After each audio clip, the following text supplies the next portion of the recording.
ದಿನ ಸಾಯೋರಿಗೆ ಅಳೋರು ಯಾರು ಅನ್ನೋ ಹಾಗಾಗಿದೆ ಸಾಯಿ ಲೇಔಟ್ ಜನರ ಪರಿಸ್ಥಿತಿ.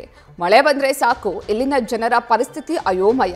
ಕಳೆದ 5-6 ವರ್ಷಗಳಿಂದ ಮಳೆಯಿಂದ ಜನ ಸಮಸ್ಯೆಯನ್ನ ಎದುರಿಸ್ತಾ ಇದ್ರು. ಈ ಬಗ್ಗೆ ಯಾವುದೇ ಕ್ರಮ ಕೈಗೊಂಡಿಲ್ಲ. ಕಳೆದ ರಾತ್ರಿ ಸುರಿದ ಮಳೆಗೆ ಮತ್ತೆ ಸಾಯಿ ಲೇಔಟ್ ಜಲಾವೃತವಾಗಿತ್ತು. ಮಳೆ ನೀರು ನುಗ್ಗಿದ ಪರಿಣಾಮ ಲೇಔಟ್ನ 80% ಜನ ಮನೆ ಖಾಲಿನೇ ಮಾಡಿದ್ರು. ನಮ್ಮ ಕಷ್ಟ ಕೇಳೋರು ಯಾರೂ ಇಲ್ಲ, ಬರ್ತಾರೆ ಹೋಗ್ತಾರೆ, ಆದರೆ ಪರಿಹಾರ ಮಾತ್ರ ಸಿಕ್ಕಿಲ್ಲ ಅಂತ ಸಾಯಿ ಲೇಔಟ್ ನಿವಾಸಿಗಳು ನ್ಯೂಸ್ ಫಸ್ಟ್ ಮುಂದೆ ಬೇಸರ ವ್ಯಕ್ತಪಡಿಸಿದರು.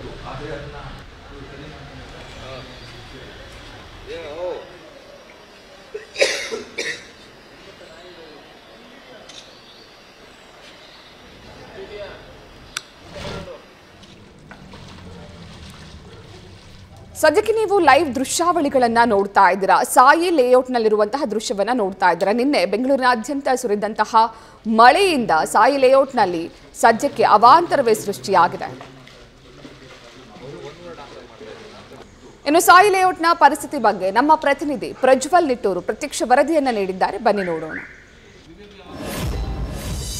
ಬೆಂಗಳೂರಿನಲ್ಲಿ ಮಳೆ ಬಂತಂದ್ರೆ ಸಾಕು ಬೆಂಗಳೂರಿನ ಸಾಕಷ್ಟು ಏರಿಯಾಗಳು ಜಲಾವೃತವಾಗುತ್ತೆ. ಅದರಲ್ಲಿ ಪ್ರಮುಖವಾಗಿ ಸಾಯಿ ಲೇಔಟ್ ಏನಿದೆ ಇದು ಪ್ರತಿ ಬಾರಿಯೂ ಕೂಡ ಜಲಾವೃತವಾಗುತ್ತೆ. ಇಲ್ಲಿ ಸಮಸ್ಯೆಯನ್ನು ಬಗೆಹರಿಸುವಲ್ಲಿ ಅಧಿಕಾರಿಗಳು ಪ್ರತಿ ಬಾರಿಯೂ ಕೂಡ ವಿಫಲರಾಗ್ತಾ ಇದ್ದಾರೆ ಅಂತಾನೆ ಹೇಳ್ಬೋದು. ಇಲ್ಲಿನ ನಿವಾಸಿಗಳು ಮಳೆ ಬಂದಂತಹ ವೇಳೆಯಲ್ಲಿ ಯಾಕಾದ್ರೂ ಮಳೆ ಬರುತ್ತೇನೋ ಅನ್ನುವಂತ ಒಂದು ಮನಸ್ಥಿತಿಯನ್ನು ತಲುಪಿದ್ದಾರೆ. ಪ್ರತಿ ಬಾರಿಯೂ ಕೂಡ ಇದೇ ರೀತಿಯ ಸಮಸ್ಯೆನ ಇಲ್ಲಿನ ನಿವಾಸಿಗಳು ಕೂಡ ಎದುರಿಸ್ತಾ ಇರುವಂತದ್ದು. ನಾನೀಗ ಅದೇ ಸಾಯಿ ಲೇಔಟ್ ಅಲ್ಲಿ ಇದ್ದೀನಿ. ನೀವು ಇಲ್ಲಿ ಗಮನಿಸ್ತಾ ಇರಬಹುದು ಸಾಯಿ ಲೇಔಟ್ನ ಪ್ರತಿ ರಸ್ತೆ ಏನಿದೆ ಇದು ಸಂಪೂರ್ಣವಾಗಿ ಜಲಾವೃತವಾಗಿದೆ.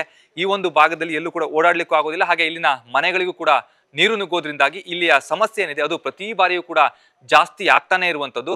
ಅಧಿಕಾರಿಗಳು ಬರ್ತಾರೆ, ನೋಡ್ಕೊಳ್ತಾರೆ, ಅನಂತರದಲ್ಲಿ ನೀರು ಖಾಲಿ ಮಾಡುವಂತ ಒಂದು ಪ್ರಯತ್ನವನ್ನ ಮಾಡ್ತಾರೆ. ಆದ್ರೆ ಇದಕ್ಕೆ ಶಾಶ್ವತವಾದಂತಹ ಒಂದು ಪರಿಹಾರವನ್ನ ಕೊಡುವಂತ ಕೆಲಸವನ್ನ ಅಧಿಕಾರಿಗಳು ಯಾವತ್ತೂ ಕೂಡ ಮಾಡಿಲ್ಲ ಅನ್ನುವಂಥದ್ದು ಇಲ್ಲಿನ ಸ್ಥಳೀಯ ನಿವಾಸಿಗಳ ಆಕ್ರೋಶ ಕೂಡ ಹೌದು. ಇದು ಕೇವಲ ಇವತ್ತಿನ ಒಂದು ಘಟನೆ ಅಂತಲ್ಲ, ಪ್ರತಿ ಬಾರಿಯೂ ಕೂಡ ಇದೇ ಒಂದು ಈ ಒಂದು ಘಟನೆಗಳು ಆಗ್ತಾನೆ ಇರುತ್ತೆ. ಆದ್ರೆ ಅದನ್ನ ಸರಿಪಡಿಸುವಂತ ದೃಷ್ಟಿಯಲ್ಲಿ ಅಧಿಕಾರಿಗಳು ಮಾತ್ರ ಇಲ್ಲಿವರೆಗೂ ಕೂಡ ಮುಂದಾಗಿಲ್ಲ ಅಂತಾನೆ ಹೇಳ್ಬೋದು. ನಾ ಈಗ ಇಲ್ಲಿ ಒಂದು ಮನೆಯನ್ನ ಕೂಡ ಗಮನಿಸ್ತಾ ಇರಬಹುದು, ಯಾವ ರೀತಿಯಲ್ಲಿ ಆ ಒಂದು ಮನೆಯ ಒಳಗೆ ನೀರು ಹೋಗಿದೆ. ಅಲ್ಲಿನ ನಿವಾಸಿಗಳು ಈಗ ಮಧ್ಯರಾತ್ರಿ 12:30 1 ಗಂಟೆ ಆಗ್ತಾ ಇದ್ರು ಕೂಡ ಓಡಾಡ್ತಾನೆ ಇದ್ದಾರೆ. ಕಾರಣ ಏನು ಅಂತ ಹೇಳಿದ್ರೆ ಇಲ್ಲಿ ಮಲಗ್ಲಿಕ್ಕೂ ಆಗೋದಿಲ್ಲ, ಮತ್ತೊಂದು ಕಡೆಯಲ್ಲಿ ಕೂತ್ಕೊಳ್ಳಿಕ್ಕೂ ಕೂಡ ಸಾಧ್ಯವಾಗೋದಿಲ್ಲ. ಯಾಕೆಂದ್ರೆ ಮನೆಯಲ್ಲಿ ಸಂಪೂರ್ಣವಾಗಿ ನೀರು ನುಗ್ಗಿ ಬಿಡುತ್ತೆ. ಮತ್ತೆ ಮಳೆ ಬರುತ್ತೇನೋ ಅನ್ನುವಂತ ಒಂದು ಆತಂಕ ಕೂಡ ಇಲ್ಲಿನ ನಿವಾಸಿಗಳಿಗೆ ಯಾವಾಗಲೂ ಕೂಡ ಎದುರಾಗ್ತಾನೆ ಇರುತ್ತೆ.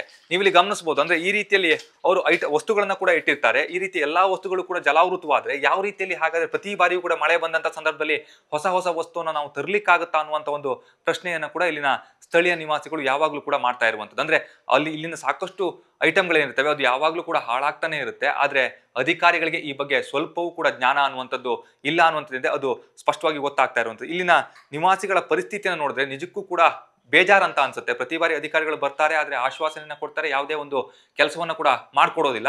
ಇಲ್ಲಿನ ಮನೆಯವರಿದ್ದಾರೆ, ಅವ್ರನ್ನೇ ಮಾತನಾಡಿಸ್ತಾ ಹೋಗ್ತೀನಿ. ಸರ್, ಇಲ್ಲಿ ಪ್ರತಿ ಬಾರಿಯೂ ಕೂಡ ಸಮಸ್ಯೆ ಆಗ್ತಾ ಇದೆ. ಅಧಿಕಾರಿಗಳು ಬರ್ತಾರೆ, ಕೇವಲ ಬಂದು ನೋಡ್ತಾರೆ, ಹೋಗ್ತಾರೆ. ನಿಮ್ಮ ಒಂದು ಬೇಡಿಕೆ ಏನು, ಯಾವಾಗ ಈಡೇರಿಸ್ತಾರಂತೆ, ಅದ್ರ ಬಗ್ಗೆ ಏನಾದ್ರು ಗೊತ್ತಿದೆಯಾ? ಗೊತ್ತಿಲ್ಲ. ನಾವು ಹೊಸಬರು ಸರ್ ಇಲ್ಲಿ ಬಂದಿದ್ದು. ಇದು ಈ ಥರ ಎಲ್ಲ ಆಗತ್ತೆ ಅಂತ ನಮ್ಗೆ ಗೊತ್ತಿಲ್ಲ. ಇದೇ ಸೆಕೆಂಡ್ ಟೈಮ್ ಇದು ಆಗಿರೋದು. ಅದು ಮೋರೆಲ್ಲ ಕ್ಲೀನ್ ಮಾಡಿದ್ರು, ಆದರೆ ಈ ಥರ ನೀರು ಫುಲ್ಲು ತುಂಬ್ತಾ ಇದೆ.